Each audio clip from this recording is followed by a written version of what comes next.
AudioQuest Books presents The Yellow Wallpaper by Charlotte Perkins Gilman. It is very seldom that mere ordinary people like John and myself secure ancestral halls for the summer. A colonial mansion, a hereditary estate, I would say a haunted house, and reach the height of romantic felicity. But that would be asking too much of fate.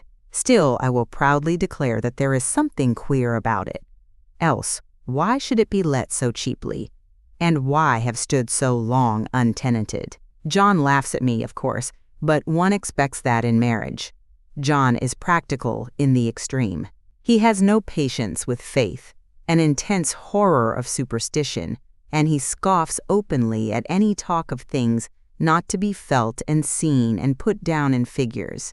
John is a physician, and perhaps, I would not say it to a living soul, of course, but this is dead paper and a great relief to my mind. Perhaps that is one reason I do not get well faster. You see, he does not believe I am sick, and what can one do? If a physician of high standing, and one's own husband, assures friends and relatives that there is really nothing the matter with one but temporary nervous depression, a slight hysterical tendency, what is one to do? My brother is also a physician and also of high standing, and he says the same thing.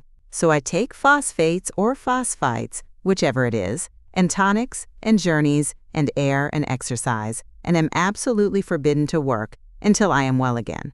Personally, I disagree with their ideas. Personally, I believe that congenial work, with excitement and change, would do me good. But what is one to do? I did write for a while in spite of them, but it does exhaust me a good deal, having to be so sly about it, or else meet with heavy opposition. I sometimes fancy that in my condition, if I had less opposition and more society and stimulus, but John says the very worst thing I can do is to think about my condition, and I confess it always makes me feel bad. So I will let it alone and talk about the house. The most beautiful place. It is quite alone, standing well back from the road, quite 3 miles from the village. It makes me think of English places that you read about, for there are hedges and walls and gates that lock, and lots of separate little houses for the gardeners and people. There is a delicious garden. I never saw such a garden, large and shady, full of box-bordered paths, and lined with long, grape-covered arbors with seats under them. There were greenhouses, too, but they are all broken now. There was some legal trouble, I believe, something about the heirs and co-heirs. Anyhow, the place has been empty for years. That spoils my ghostliness, I am afraid, but I don't care. There is something strange about the house. I can feel it. I even said so to John one moonlight evening, but he said what I felt was a draft, and shut the window. I get unreasonably angry with John sometimes. I'm sure I never used to be so sensitive. I think it is due to this nervous condition, but John says, if I feel so, I shall neglect proper self-control. So I take pains to control myself, before him at least, and that makes me very tired. I don't like our room a bit. I wanted one downstairs that opened on the piazza and had roses all over the window and such pretty old-fashioned chintz hangings, but John would not hear of it. He said there was only one window and not room for 2 beds, and no near room for him if he took another. He is very careful and loving, and hardly lets me stir without special direction. I have a schedule prescription for each hour in the day. He takes all care from me, and so I feel basely ungrateful not to value it more. He said we came here solely on my account, that I was to have perfect rest and all the air I could get.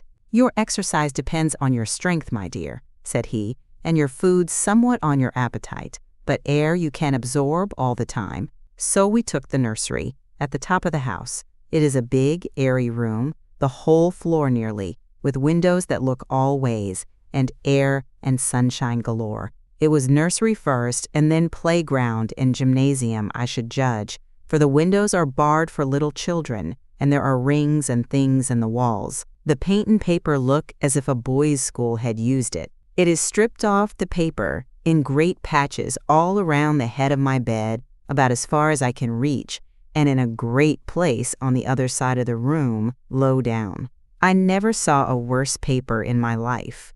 one of those sprawling, flamboyant patterns committing every artistic sin. It is dull enough to confuse the eye in following, pronounced enough to constantly irritate, and provoke study, and when you follow the lame, uncertain curves for a little distance, they suddenly commit suicide, plunge off at outrageous angles, destroy themselves in unheard-of contradictions. The color is repellent, almost revolting, a smoldering, unclean yellow, strangely faded by the slow-turning sunlight. It is a dull yet lurid orange in some places, a sickly sulfur tint in others. No wonder the children hated it. I should hate it myself if I had to live in this room long. There comes John, and I must put this away. He hates to have me write a word. We have been here 2 weeks, and I haven't felt like writing before, since that first day. I am sitting by the window now, up in this atrocious nursery, and there is nothing to hinder my writing as much as I please, save lack of strength. John is away all day, and even some nights when his cases are serious. I am glad my case is not serious, but these nervous troubles are dreadfully depressing. John does not know how much I really suffer. He knows there is no reason to suffer, and that satisfies him. Of course it is only nervousness. It does weigh on me so not to do my duty in any way. I meant to be such a help to John, such a real rest and comfort, and here I am a comparative burden already. Nobody would believe what an effort it is to do what little I am able, to dress and entertain and order things. It is fortunate Mary is so good with the baby, such a dear baby. And yet I cannot be with him. It makes me so nervous. I suppose John never was nervous in his life. He laughs at me so about this wallpaper. At first he meant to repaper the room, but afterwards he said that I was letting it get the better of me, and that nothing was worse for a nervous patient than to give way to such fancies. He said that after the wallpaper was changed, it would be the heavy bedstead, and then the barred windows, and then that gate at the head of the stairs, and so on. You know the place is doing you good, he said, and really, dear, I don't care to renovate the house just for a 3 months rental. Then do let us go downstairs, I said. There are such pretty rooms there.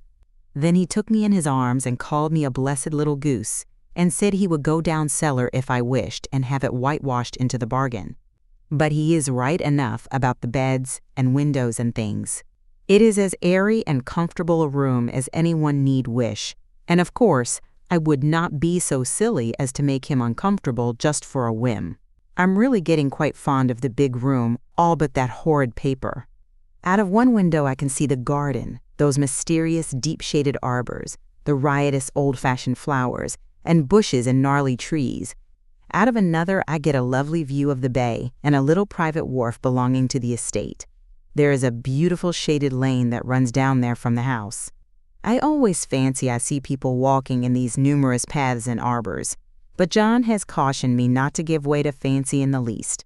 He says that with my imaginative power and habit of story-making, a nervous weakness like mine is sure to lead to all manner of excited fancies, and that I ought to use my will and good sense to check the tendency. So I try. I think sometimes that if I were only well enough to write a little, it would relieve the press of ideas and rest me. But I find I get pretty tired when I try. It is so discouraging not to have any advice and companionship about my work. When I get really well, John says we will ask Cousin Henry and Julia down for a long visit, but he says he would as soon put fireworks in my pillowcase as to let me have those stimulating people about now. I wish I could get well faster, but I must not think about that. This paper looks to me as if it knew what a vicious influence it had. There is a recurrent spot where the pattern lolls like a broken neck, and 2 bulbous eyes stare at you upside down. I get positively angry with the impertinence of it and the everlastingness. Up and down and sideways they crawl, and those absurd, unblinking eyes are everywhere. There is one place where 2 breadths didn't match, and the eyes go all up and down the line, one a little higher than the other. I never saw so much expression in an inanimate thing before, and we all know how much expression they have. I used to lie awake as a child and get more entertainment and terror out of blank walls and plain furniture than most children could find in a toy store. I remember what a kindly wink the knobs of our big old bureau used to have, and there was one chair that always seemed like a strong friend. I used to feel that if any of the other things looked too fierce, I could always hop into that chair and be safe.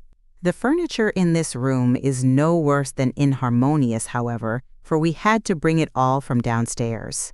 I suppose when this was used as a playroom, they had to take the nursery things out, and no wonder. I never saw such ravages as the children have made here. The wallpaper, as I said before, is torn off in spots, and it sticketh closer than a brother. They must have had perseverance as well as hatred. Then the floor is scratched and gouged and splintered, the plaster itself is dug out here and there, and this great heavy bed, which is all we found in the room, looks as if it had been through the wars. But I don't mind it a bit, only the paper. There comes John's sister, such a dear girl as she is, and so careful of me, I must not let her find me writing. She is a perfect and enthusiastic housekeeper, and hopes for no better profession. I verily believe she thinks it is the writing which made me sick, but I can write when she is out, and see her a long way off from these windows. There is one that commands the road, a lovely, shaded, winding road, and one that just looks off over the country. A lovely country, too, full of great elms and velvet meadows. This wallpaper has a kind of sub-pattern in a different shade, a particularly irritating one, for you can only see it in certain lights, and not clearly then. But in the places where it isn't faded, and where the sun is just so, I can see a strange, provoking, formless sort of figure that seems to sulk about behind that silly and conspicuous front design. Their sister on the stairs. Well, the 4th of July is over. The people are gone, and I am tired out. John thought it might do me good to see a little company, so we just had Mother and Nellie and the children down for a week. Of course, I didn't do a thing. Jenny sees to everything now. But it tired me all the same. John says if I don't pick up faster, he shall send me to Weir Mitchell in the fall. But I don't want to go there at all. I had a friend who was in his hands once, and she says he is just like John and my brother, only more so. Besides, it is such an undertaking to go so far. I don't feel as if it was worthwhile to turn my hand over for anything, and I'm getting dreadfully fretful and querulous. I cry at nothing, and cry most of the time. Of course I don't when John is here, or anybody else, but when I am alone, and I am alone a good deal just now. John is kept in town very often by serious cases, and Jenny is good and lets me alone when I want her to. So I walk a little in the garden, or down that lovely lane, sit on the porch under the roses, and lie down up here a good deal. I'm getting really fond of the room in spite of the wallpaper, perhaps because of the wallpaper. It dwells in my mind so. I lie here on this great immovable bed, it is nailed down, I believe, and follow that pattern about by the hour. It is as good as gymnastics, I assure you. I start, we'll say, at the bottom, down in the corner over there where it has not been touched, and I determine for the 1000th time that I will follow that pointless pattern to some sort of a conclusion. I know a little of the principle of design, and I know this thing was not arranged on any laws of radiation or alternation or repetition or symmetry or anything else that I ever heard of. It is repeated, of course, by the breaths, but not otherwise. Looked at in one way, each breath stands alone, the bloated curves and flourishes, a kind of debased Romanesque with delirium tremens, go waddling up and down in isolated columns of fatuity. But, on the other hand, they connect diagonally, and the sprawling outlines run off in great slanting waves of optic horror, like a lot of wallowing seaweeds in full chase. The whole thing goes horizontally, too, at least it seems so, and I exhaust myself in trying to distinguish the order of its going in that direction. They have used a horizontal breadth for a frieze, and that adds wonderfully to the confusion. There is one end of the room where it is almost intact, and there, when the cross lights fade and the low sun shines directly upon it, I can almost fancy radiation after all. The interminable grotesques seem to form around a common center and rush off in headlong plunges of equal distraction. It makes me tired to follow it. I will take a nap, I guess. I don't know why I should write this. I don't want to. I don't feel able. And I know John would think it absurd, but I must say what I feel and think in some way. It is such a relief, but the effort is getting to be greater than the relief. Half the time now, I am awfully lazy and lie down ever so much. John says I mustn't lose my strength and has me take cod liver oil and lots of tonics and things, to say nothing of ale and wine and rare meat. Dear John, he loves me very dearly and hates to have me sick. I tried to have a real earnest, reasonable talk with him the other day and tell him how I wish he would let me go and make a visit to Cousin Henry and Julia. But he said I wasn't able to go, nor able to stand it after I got there, and I did not make out a very good case for myself, for I was crying before I had finished. It is getting to be a great effort for me to think straight, just this nervous weakness, I suppose. And dear John gathered me up in his arms and just carried me upstairs and laid me on the bed, and sat by me and read to me till it tired my head.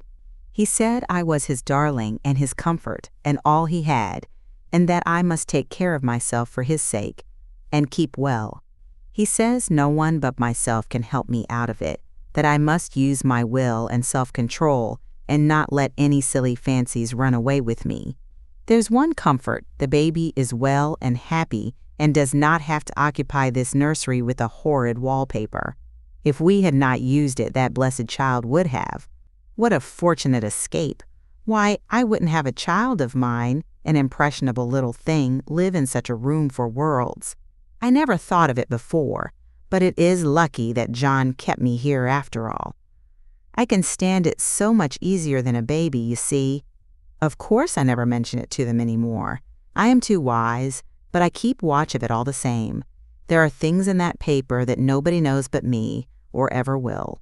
Behind that outside pattern, the dim shapes get clearer every day. It is always the same shape, only very numerous. And it is like a woman stooping down and creeping about behind that pattern. I don't like it a bit. I begin to think, I wish John would take me away from here.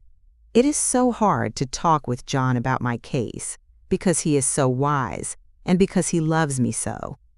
But I tried it last night. It was moonlight. The moon shines in all around, just as the sun does. I hate to see it sometimes. It creeps so slowly and always comes in by one window or another. John was asleep and I hated to waken him, so I kept still and watched the moonlight on that undulating wallpaper till I felt creepy. The faint figure behind seemed to shake the pattern, just as if she wanted to get out. I got up softly and went to feel and see if the paper did move, and when I came back, John was awake. "What is it, little girl?" he said. "Don't go walking about like that. You'll get cold." I thought it was a good time to talk, so I told him that I really was not gaining here, and that I wished he would take me away. "Why, darling," said he, "our lease will be up in 3 weeks, and I can't see how to leave before. The repairs are not done at home, and I cannot possibly leave town just now. Of course, if you were in any danger, I could and would, but you really are better, dear, whether you can see it or not. I am a doctor, dear, and I know. You are gaining flesh and color, your appetite is better. I feel really much easier about you."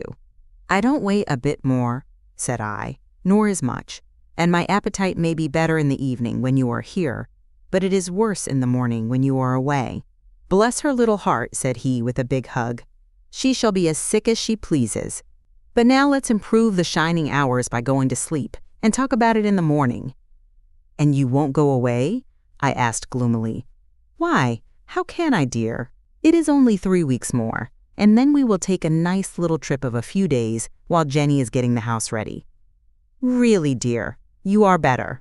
Better in body, perhaps," I began, and stopped short, for he sat up straight and looked at me with such a stern, reproachful look that I could not say another word. "My darling," said he, "I beg of you, for my sake and for our child's sake, as well as for your own, that you will never for one instant let that idea enter your mind. There is nothing so dangerous, so fascinating to a temperament like yours. It is a false and foolish fancy. Can you not trust me as a physician when I tell you so? So, of course, I said no more on that score, and we went to sleep before long. He thought I was asleep first, but I wasn't. I lay there for hours trying to decide whether that front pattern and the back pattern really did move together or separately. On a pattern like this, by daylight, there is a lack of sequence, a defiance of law that is a constant irritant to a normal mind. The color is hideous enough and unreliable enough and infuriating enough, but the pattern is torturing. You think you have mastered it, but just as you get well underway in following, it turns a back somersault and there you are. It slaps you in the face, knocks you down, and tramples upon you. It is like a bad dream. The outside pattern is a florid arabesque, reminding one of a fungus. If you can imagine a toadstool in joints, an interminable string of toadstools, budding and sprouting in endless convolutions, why, that is something like it. That is, sometimes. There is one marked peculiarity about this paper, a thing nobody seems to notice but myself, and that is that it changes as the light changes. When the sun shoots in through the east window, I always watch for that first, long, straight ray. It changes so quickly that I never can quite believe it. That is why I watch it always. By moonlight. The moon shines in all night when there is a moon. I wouldn't know it was the same paper. At night, in any kind of light, in twilight, candlelight, lamplight, and worst of all by moonlight, it becomes bars. The outside pattern I mean, and the woman behind it is as plain as can be. I didn't realize for a long time what the thing was that showed behind, that dim sub-pattern, but now I am quite sure it is a woman. By daylight she is subdued, quiet. I fancy it is the pattern that keeps her so still. It is so puzzling. It keeps me quiet by the hour. I lie down ever so much now. John says it is good for me, and to sleep all I can. Indeed, he started the habit by making me lie down for an hour after each meal. It is a very bad habit, I am convinced, for, you see, I don't sleep, and that cultivates deceit, for I don't tell them I'm awake. Oh no, the fact is, I am getting a little afraid of John. He seems very queer sometimes, and even Ginny has an inexplicable look. It strikes me occasionally, just as a scientific hypothesis, that perhaps it is the paper. I have watched John when he did not know I was looking, and come into the room suddenly on the most innocent excuses, and I've caught him several times looking at the paper. And Ginny, too. I caught Ginny with her hand on it once. She didn't know I was in the room, and when I asked her in a very quiet voice, with the most restrained manner possible, what she was doing with the paper, she turned around as if she had been caught stealing and looked quite angry. Asked me why I should frighten her so. Then she said that the paper stained everything it touched, that she had found yellow smooches on all my clothes and John's, and she wished we would be more careful. Did not that sound innocent? But I know she was studying that pattern, and I am determined that nobody shall find it out but myself. Life is very much more exciting now than it used to be. You see, I have something more to expect, to look forward to watch. I really do eat better, and am more quiet than I was. John is so pleased to see me improve. He laughed a little the other day, and said I seemed to be flourishing in spite of my wallpaper. I turned it off with a laugh. I had no intention of telling him it was because of the wallpaper. He would make fun of me. He might even want to take me away. I don't want to leave now until I have found it out. There is a week more, and I think that will be enough. I'm feeling ever so much better. I don't sleep much at night, for it is so interesting to watch developments, but I sleep a good deal in the daytime. In the daytime, it is tiresome and perplexing. There are always new shoots on the fungus, and new shades of yellow all over it. I cannot keep count of them, though I have tried conscientiously. It is the strangest yellow, that wallpaper. It makes me think of all the yellow things I ever saw. Not beautiful ones like buttercups, but old foul, bad yellow things. But there is something else about that paper. The smell. I noticed it the moment we came into the room, but with so much air and sun, it was not bad. Now we have had a week of fog and rain, and whether the windows are open or not, the smell is here. It creeps all over the house. I find it hovering in the dining room, skulking in the parlor, hiding in the hall, lying in wait for me on the stairs. It gets into my hair. Even when I go to ride, if I turn my head suddenly and surprise it, there is that smell, such a peculiar odor too. I have spent hours in trying to analyze it, to find what it smelled like. It is not bad, at first, and very gentle, but quite the subtlest, most enduring odor I ever met. In this damp weather, it is awful. I wake up in the night and find it hanging over me. It used to disturb me at first. I thought seriously of burning the house to reach the smell. But now I am used to it. The only thing I can think of that it is like is the color of the paper, a yellow smell. There is a very funny mark on this wall, low down, near the mopboard, a streak that runs round the room.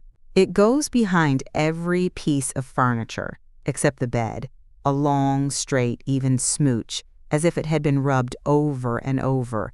I wonder how it was done, and who did it, and what they did it for. Round and round and round and round and round and round. It makes me dizzy. I really have discovered something at last.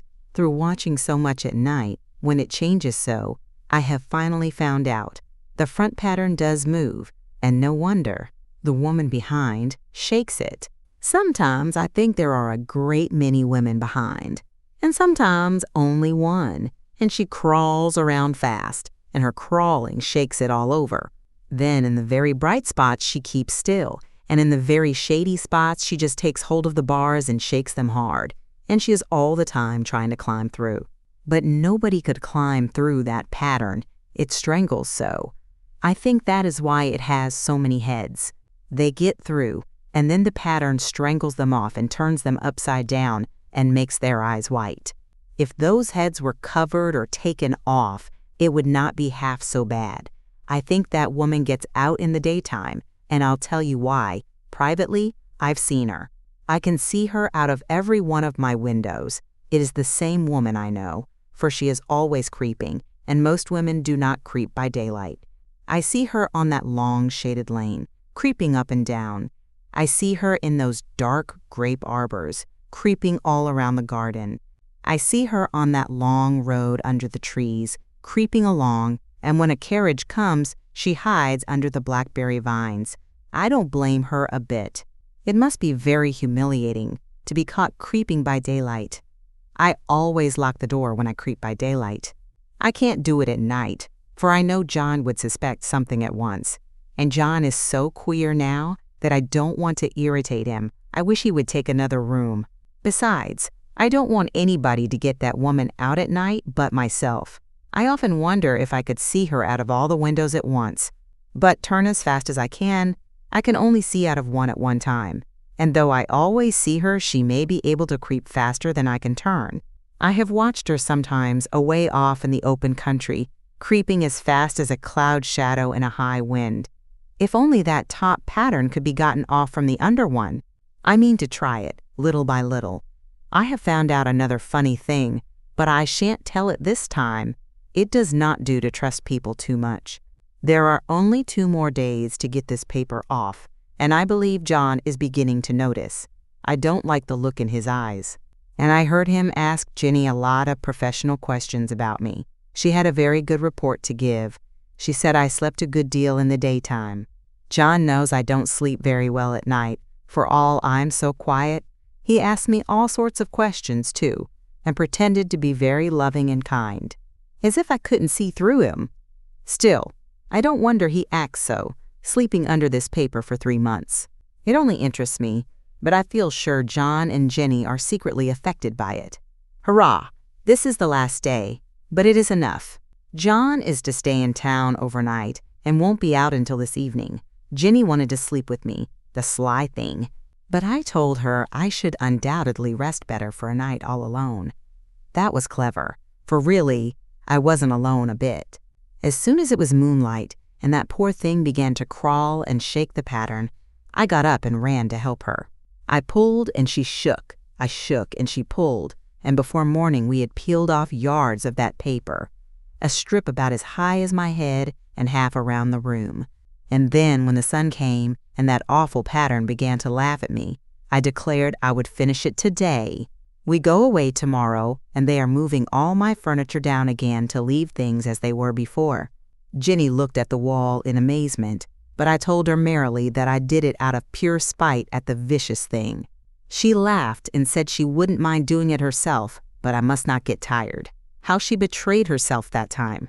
But I am here, and no person touches this paper but me. Not alive. She tried to get me out of the room. It was too patent. But I said it was so quiet and empty and clean now that I believed I would lie down again and sleep all I could, and not to wake me even for dinner. I would call when I woke. So now she is gone, and the servants are gone, and the things are gone, and there is nothing left but that great bedstead nailed down, with the canvas mattress we found on it. We shall sleep downstairs tonight and take the boat home tomorrow. I quite enjoy the room, now it is bare again. How those children did tear about here. This bedstead is fairly gnawed, but I must get to work. I have locked the door and thrown the key down into the front path. I don't want to go out, and I don't want to have anybody come in till John comes. I want to astonish him. I've got a rope up here that even Jenny did not find. If that woman does get out and tries to get away, I can tie her, but I forgot I could not reach far without anything to stand on. This bed will not move. I tried to lift and push it until I was lame, and then I got so angry I bit off a little piece at one corner, but it hurt my teeth. Then I peeled off all the paper I could reach, standing on the floor. It sticks horribly, and the pattern just enjoys it. All those strangled heads and bulbous eyes and waddling fungus growths just shriek with derision. I am getting angry enough to do something desperate. To jump out of the window would be admirable exercise, but the bars are too strong even to try. Besides, I wouldn't do it. Of course not. I know well enough that a step like that is improper and might be misconstrued. I don't like to look out of the windows even. There are so many of those creeping women, and they creep so fast. I wonder if they all come out of that wallpaper as I did. But I am securely fastened now by my well-hidden rope. You don't get me out in the road there. I suppose I shall have to get back behind the pattern when it comes night, and that is hard. It is so pleasant to be out in this great room and creep around as I please. I don't want to go outside, I won't, even if Jenny asks me to, for outside you have to creep on the ground and everything is green instead of yellow. But here I can creep smoothly on the floor, and my shoulder just fits in that long smooch around the wall, so I cannot lose my way. Why, there's John at the door. It is no use, young man, you can't open it. How he does call and pound. Now he's crying for an axe. It would be a shame to break down that beautiful door. "John, dear," said I in the gentlest voice, "the key is down by the front steps, under a plantain leaf." That silenced him for a few moments. Then he said, very quietly indeed, "Open the door, my darling." "I can't," said I. "The key is down by the front door under a plantain leaf." And then I said it again, several times, very gently and slowly, and said it so often that he had to go and see, and he got it, of course, and came in. He stopped short by the door. "What is the matter?" he cried. "For God's sake, what are you doing?" I kept on creeping just the same, but I looked at him over my shoulder. "I've got out at last," said I, "in spite of you and Jane, and I've pulled off most of the paper, so you can't put me back." Now why should that man have fainted? But he did, and right across my path by the wall, so that I had to creep over him every time. The end.